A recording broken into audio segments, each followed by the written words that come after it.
speech so as not to underestimate the precision with which minutes outrun those who would procrastinate, while the daughters and their sons sip mimosas out at Wimbledon, 'cause the children who dig ditches bring back lunches with sandwiches. Contrary to opinion, he was something like his sister who decapitated penguins from a distance just with scissors, cutting through the dead of winter like a fighter plane messiah in a silver spoon airliner across France and Asia Minor.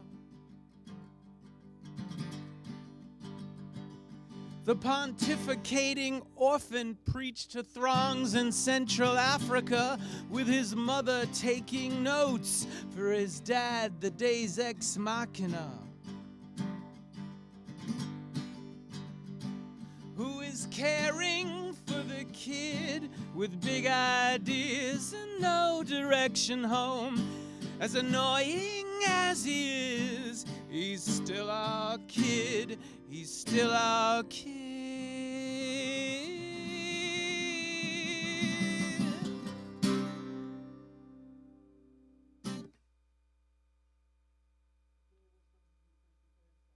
We're going to talk about Colombia and the peace process and the jurisdiction process in justice system in Colombia.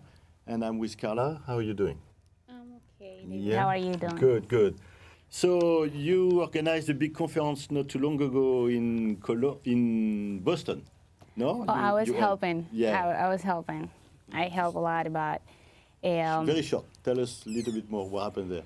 Well, the conference initially was to open a space for students and as well as the Colombian community to have the opportunity to listen to what the process in Colombia, the peace process in Colombia is leading, what the some public figures have to say about it, the government, what has been worked on so far, and basically it was about that. Okay, great. And so now let's go to the transitional justice process in Colombia. What is the situation? I know it exists. It's a working process for the last 3 or 4 years, no?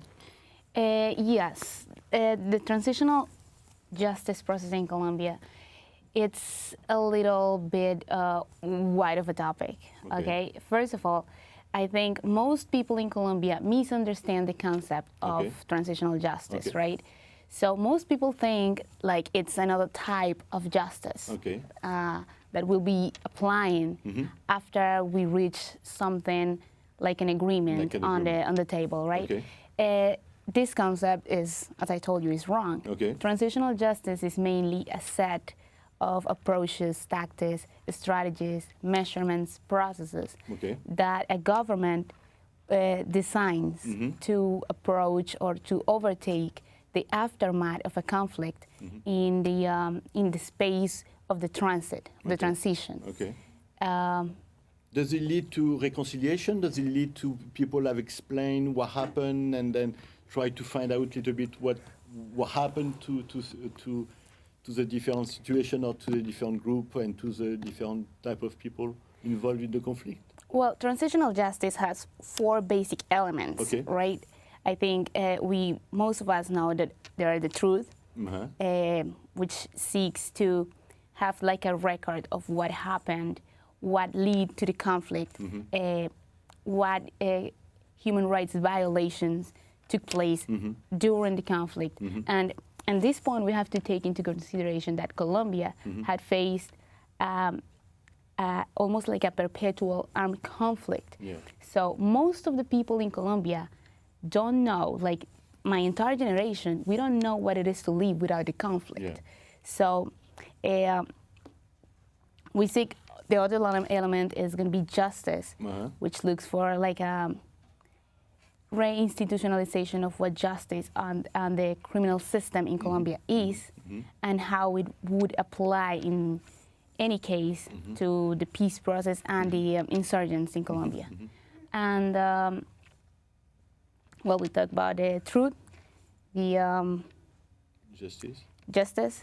I'm missing the no repetition, which is like granted for the victims that, and for the society in general, that is not gonna take place again. It's not gonna happen again. Of course, the restitution for the victims and reparations, it's one important place. And if there is no recognition, there will be no reparation. And if there is no reparation, there will be no justice. So Colombia and the peace talks, we're talking about, we're trying to reach an agreement, a peace agreement. This is a misconcept we have. We don't want a peace agreement. We want an agreement towards peace. That's two different concepts. We cannot agree on a paper, we're going to do peace. We agree that we're going to work towards peace. And that's what we always are talking. We are too concentrated on the La Havane and the discussion in La Havane and the table.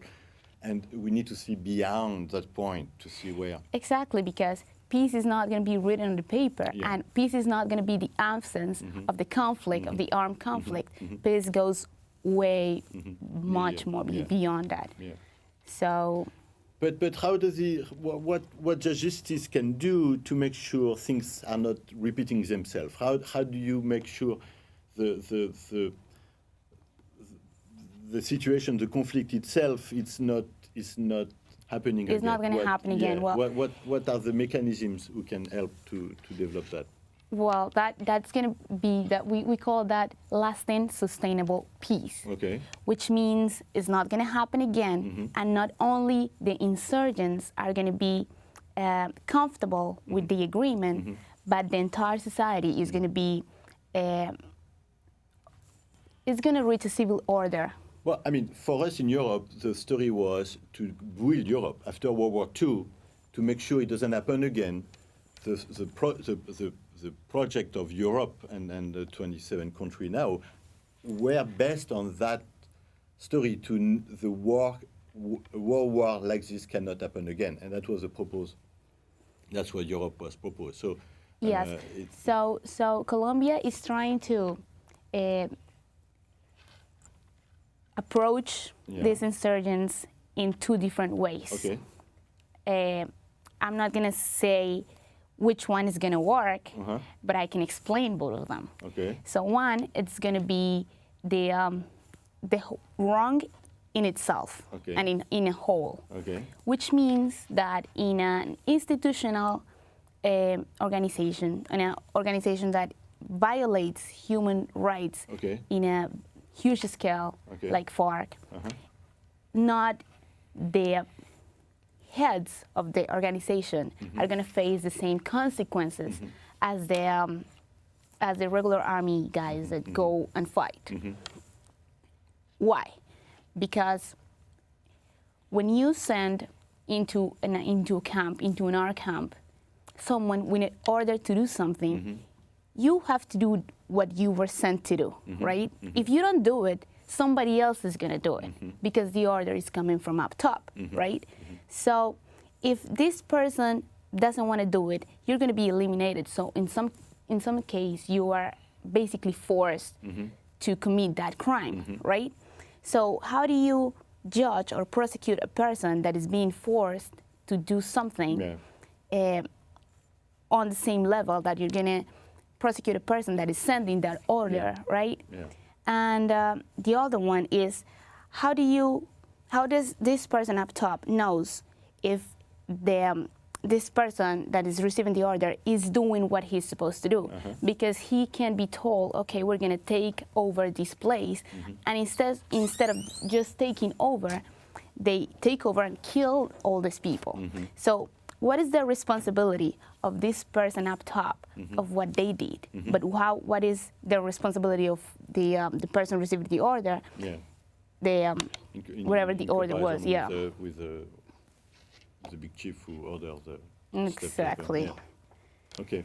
So that's one. Okay. The other one is having them on trial one by one, trying to know which one is the real capacity for them to be able to respond for what they commit, for whatever they did.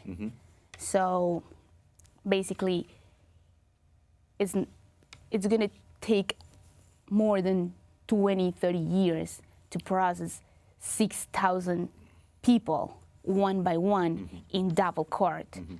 So basically, that's the two ideas. That's the situation.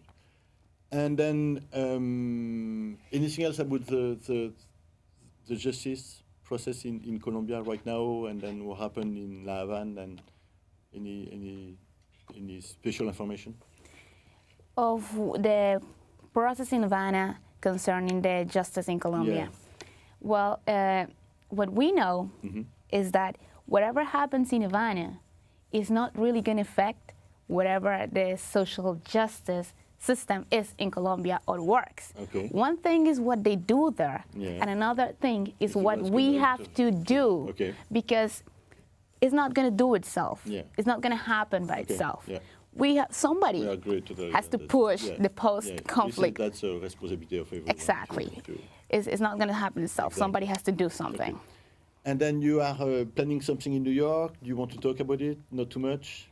Oh, yeah. We are working on a Colombian conference again. This is going to be focused on human rights and education. We're trying to get here some academy. We want to give it really objective, lineal, and central ideology to the conference. So it's mostly going to be scholars and working at the conference. When it's going to happen? When? Hopefully it's going to be December 4th and 5th. All right, great. So we will be there in December? December 4th and 5th. Thank you so much, Karla. Okay, thank you. I appreciate it. Okay. Yeah, I appreciate it. So it. that was the show for today. Thank you very much. Thank you, Mark Lesseraux, for the song. It was fantastic. Sorry I didn't mention it before. And then you can watch the news on presenza.com. And see you very soon.